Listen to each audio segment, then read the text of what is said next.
Hello friends, ఈరోజు మనం variance గురించి తెలుసుకుందాం. అంటే ఒక యావరేజ్ వాల్యూ లేదా మీన్.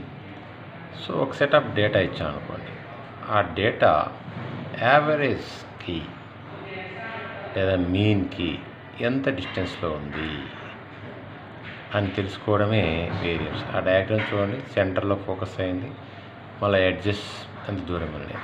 దట్ షోస్ సెంటర్ ఎక్కడ ఫోకస్ అయి ఉంటుంది, దట్ యావరేజ్. సో అంటే విశాలత తెలుసుకోవడం, అది వేరియన్స్. సో దీన్ని జనరల్గా ఫార్ములా స్టాటిస్టిక్స్లో sigma square is equal to epsilon i is equal to 1 to n xi minus x bar. So x bar mean అన్నారు, xi ఈచ్ వాల్యూ అన్నారు, నెంబర్ ఆఫ్ వాల్యూస్ n.